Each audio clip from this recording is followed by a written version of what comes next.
get this ring. Most people say they want happy, healthy families. The reality is that we're not succeeding. We're marrying less. We break up more. If we have kids, we're having fewer of them and much later. Couples with children make up just 47% of all households, compared to 54% just a decade ago. In this glorious, wealthy country that is the West at its best, why don't we have more time to have and to hold, to laugh a little louder, and to let the moment last a little longer? What's struggling at the heart of this veneer of the good life? The family. Why is the family, this most fundamental building block of society, decaying so spectacularly in the West?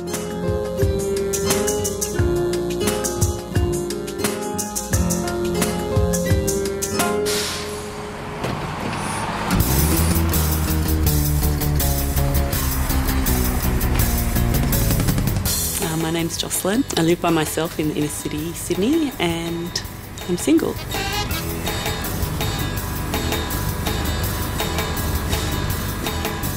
As a 34-year-old arts administrator armed with a degree, Jocelyn is an example of Australia's fastest-growing household definition. A single person living alone with the increasingly common suspicion that life is dealing out a dud hand. A whole new world of choices undercut by a very modern malaise. Judo class is my class.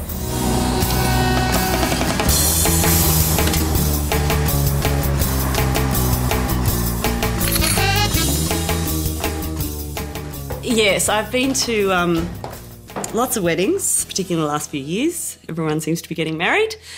I'm usually friends of the bride, just because I have lots of female friends. I'm always on the table with the other singles, but there's always more single women than men. It's like, doesn't the groom have any single male friends? It just doesn't add up. I definitely think it was different for our parents, or for my parents. They got married when they were in their, 23, 24. And even that was quite old, And they both met through work. I definitely think in a previous generation I would have just got married by now. Having spoken to my mother about these things, I think she thinks that our generation wants too much.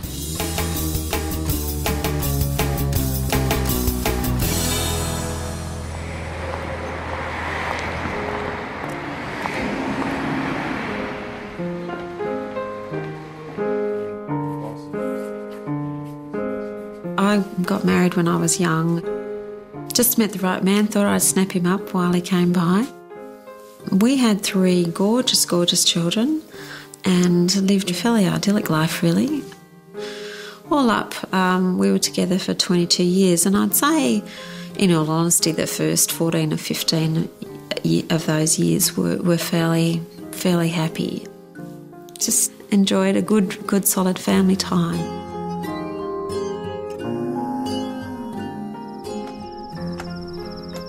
After a long day at her practice in Sydney's North Shore and lecturing in medicine, Dr. Lyndall Trevenna returns home.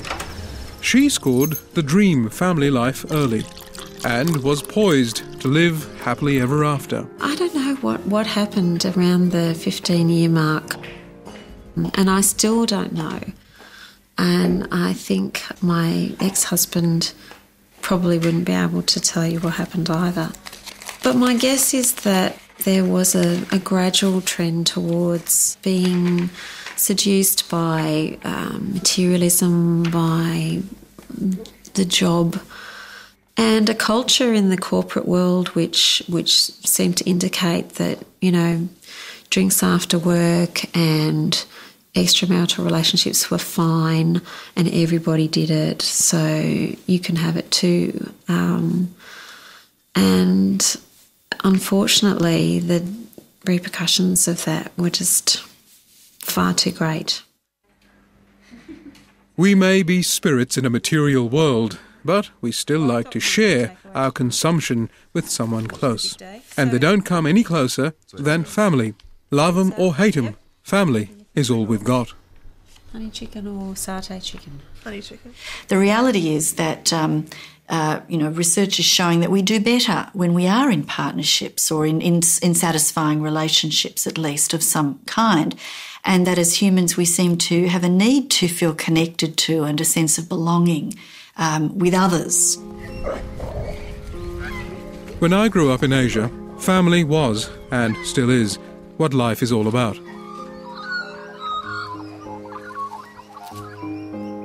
You lived your life in the familiar company of stern fathers, cuddly aunts, sweaty children, and most of all, loud mothers. Everyone stayed together, for better or for worse, because divorce was not an option. But the Western world is awash in options, especially for women who face new and complex choices in this consumption-driven, post-feminist era. It's no one's fault, but it's affecting all of us. Split it up. We live in such disposable times that we seem to bring this into our relationships as well, and our sense of what love should be, that if it doesn't work, chuck it. You know, if it doesn't fit all the criteria, we're very prescriptive about what we want. And when it doesn't work, we chuck it, we get a new one. We're into high turnover, high volume, competition. All of that, feeds a very narcissistic kind of environment in which we're trying to find love. A very confusing one too, I think. We just want a lot more. It has to be the absolute bells and whistles or it's not worth doing, I think. If I wanted to meet someone through work, I've chosen the wrong industry, definitely. When I was younger, it was through uni and everyone was single, everyone was in the same situation, And that I think now, as I say, because more and more people get coupled off, it's harder to meet people. We're forced to live such fast, individual lives today that falling in love is in jeopardy, let alone the economic vagaries of having kids. Australians now work more hours than anyone else in the Western world to keep up our addiction to affluence. But love takes time and compromise, two luxuries we can't afford these days. Since the 60s social revolutions, we've cut loose a couple of generations without emotional support or advice in the name of freedom. So, no more village matchmaker to help find Mr. Right. You're on your own on the net, or speed dating. 7 minutes to size up a partner. Forget the office romance or the boozy bar scene. This is where your already fragile instincts are really put to the test.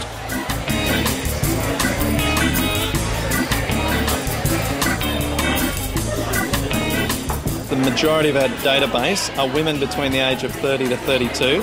They hit 30 and they say, something's got to change. I've been working my butt off. I am now an executive, I'm now a manager, or even, I'm owning my own business or whatever. Career's under control, but now I need a man. More singles, more money, more disconnection. We live and work not in a community that cares and shares anymore, but in an economy that adds and subtracts. Our workplaces are increasingly casualised and short-term, which means less income stability, less commitment all round.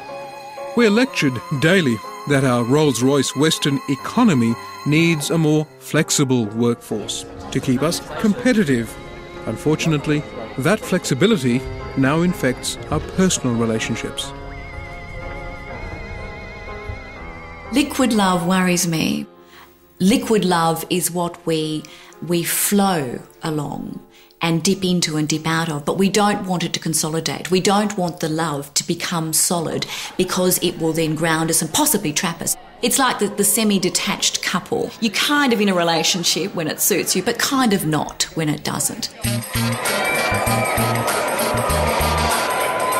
We aspire to the liquid lives of today's heroes, celebrities, who represent everything but old realities like getting married and staying married.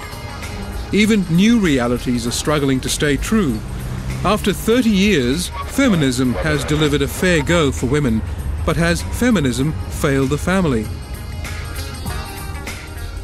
One of the great things of second wave feminism was to get women into the workforce in big numbers, but it hasn't given us the structures or the templates with which to know how to balance a work life with family life, how to invest a good 10 or 15 years of ourselves in our career and our education, and then how do we put that on hold and have a family and not lose our foothold in the workplace? Or how do we have a family or have a child and return to the workplace and still be taken seriously in a really patriarchal workplace, or the patriarchal workplaces of Australia? So they're the sorts of things that feminism hasn't provided for us. Now, we have to work that out, but the tragedy is we're not working it out very well. We're not even talking about it. And that's causing a great deal of frustration for women.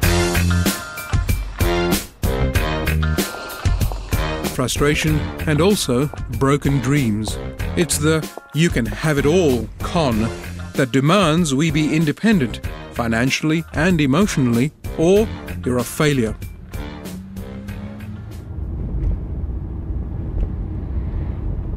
I think the world always makes you think that there's going to be more and there's something better around the corner, and, you know, there's a constant thirst. And I think that was what my ex-husband found far too attractive, just not being content with what was there and not realising how rich a life he actually had on his own doorstep. You know, his kids, his wife, his home, that the family was a treasure. What would you like, Em? I still call it a family because I think it is. I think we've just had to change shape substantially. To maintain living standards, we now need 2 salaries to equal one 1966 salary. We need more money, so Dad and Mum have to work, and work in increasingly insecure short-term jobs that keep reformed economies happy, but not unreformed, wholesome family life. People feel unable to keep up with the pace of life, unable to be both the kind of father or mother they want to be and the kind of worker they're being asked to be and want to be. And that's where I see the collision. And it's a collision which is increasingly affecting Australians, a growing number of them. The result of which is leaving less women holding a baby.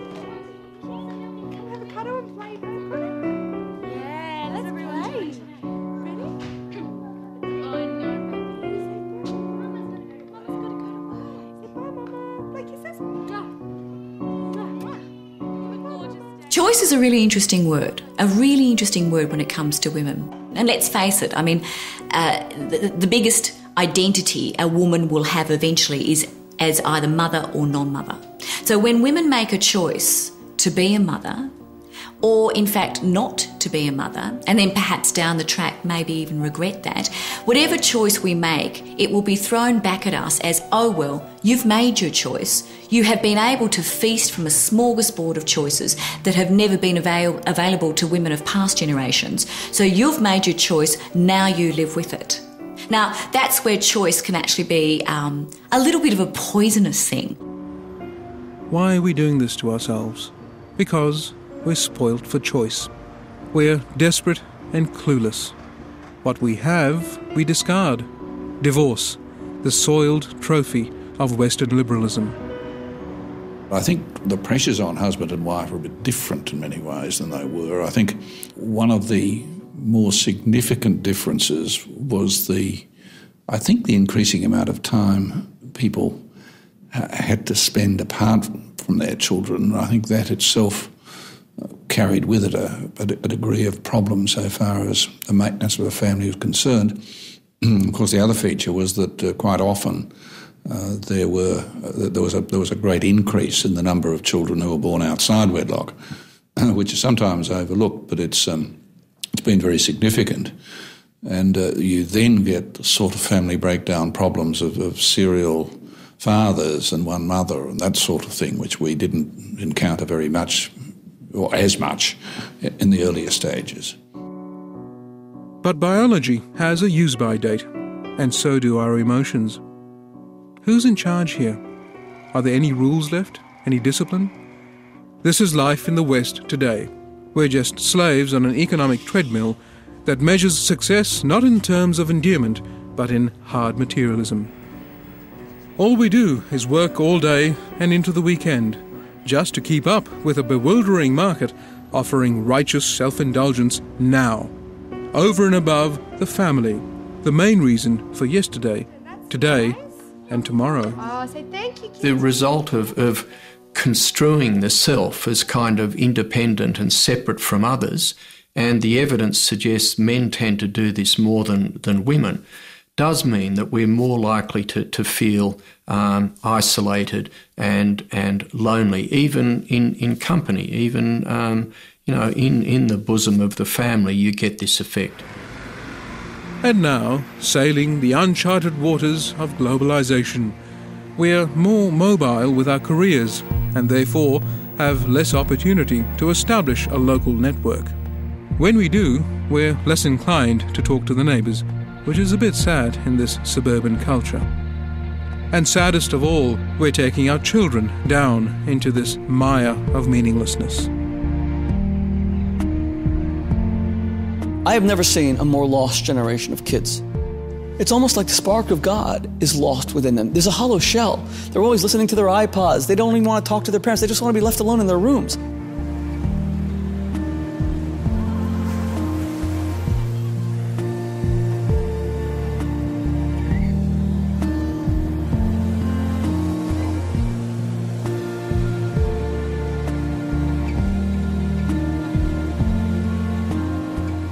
Basically, the message the kids get, parents' careers and all the lifestyle of affluence that money affords are really more important than they are, the children are.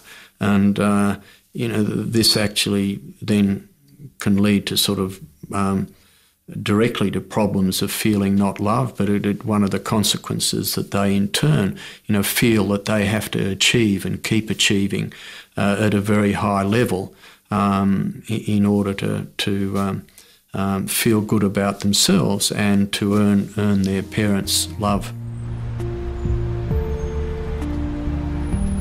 I think the corporate world's got a lot to answer for in terms of the demands they place on the times of a lot of men in this country. And, if you're only spending a short number of waking hours in each day with your family, but you're spending the rest in that sort of rather selfish culture, then that's what you become.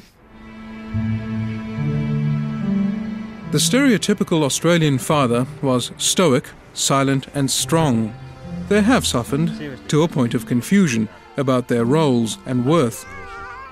And, like the young single professional women and the middle-aged working mothers who look after the young and old, Daddy's on the phone. Fathers are also victim to this Western cultural fraud, working longer and harder to earn more to pay for more, forcing us away again, physically and emotionally, from our families. I work extremely long hours. Macquarie Bank, it's a 24-hour-a-day job. Every 24 hours of the day, you just don't know when you need to work, whether I've got to go on a conference call overseas at, 12 o'clock at night or, fly out on a plane at 6 in the morning or whatever it is. So it's really a matter of, I think as a minimum, you've got to be in a position where you can at least control those hours to an extent where you're not controlled by them. Dan Phillips is a banking executive and father of 3 who's obsessive about prioritising his life. 3 things that are most important to me are my fitness, personal well-being, family and work. And taking care of any of those is a full-time job, let alone all 3. You've got to be realistic, about what you can achieve and what the goals are. But then once you've got the realism, and set realistic objectives, you've then just got to be, I think the word is obsessive about achieving them.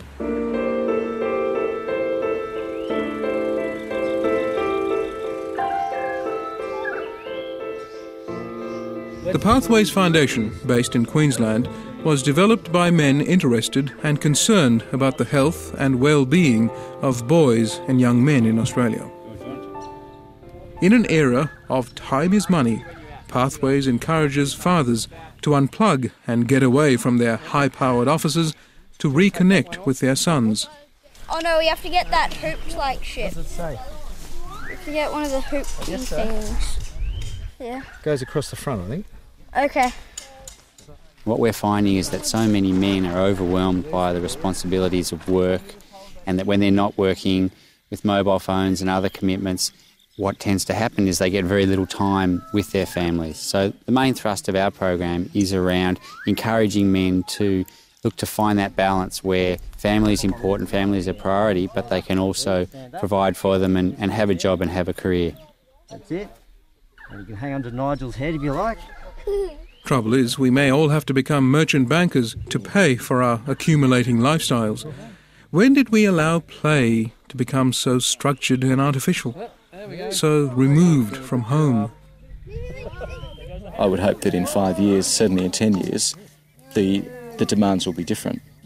And I mean, life is always in reverse, isn't it? If you could have your mortgage when you're late in life, when you don't have all those other pressures, well, that would be perfect. Just like if, you know, when you've got all the time to spend with the kids, well, that's when you don't have your career anymore. But unfortunately, they're not kids anymore. And we risk losing the only love that matters.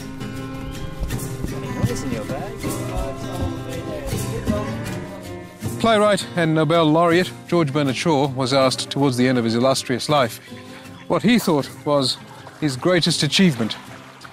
He replied, "I still have children that talk to me." Soon, not many of us will be able to say the same. Wasn't childhood and youthfulness about precociousness? Wasn't it about, being so full of life and you had to be controlled? Now, they all look like, so many teenagers look like corpses today.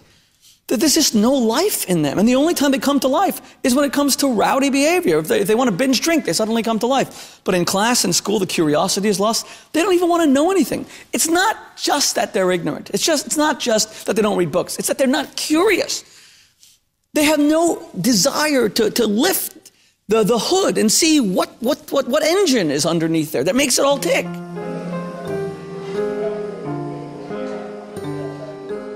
We don't have the time, the money, the support, the traditions, or the family anymore to have and share kids that will talk to us at day's dawn or life's twilight. And this is supposed to be the West at its best.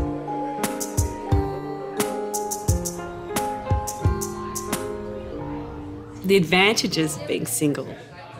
You can make decisions completely only considering yourself. So I suppose an advantage is you can be as selfish as you want to all the time. The flip side is, not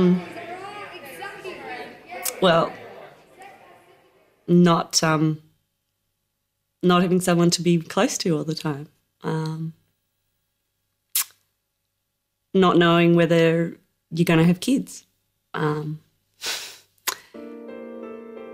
Loving somebody requires you to trust them and make yourself vulnerable, and you won't really experience the joy of love unless you do that. That's real life. In this increasingly lonely and selfish world we are deconstructing for ourselves, is there another way to find meaning other than going backwards? Well, if we can increase hope generally in society, people will have children. The economic pressures on young couples are not necessarily because they're simply because they're greedy or over-ambitious, but if those financial pressures are so strong on them that it's very, very difficult to have children, then I think it's at that stage that government and businesses should look together to see what can be done. Because, it's very simple. There's no children, there's no future.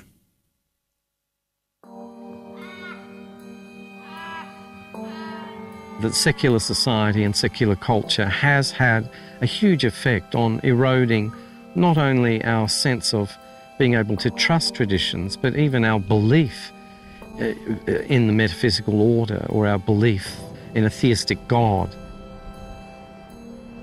My hunch is that this is a transitory phase in civilization. It can't last too long because the human spirit needs and craves for something more.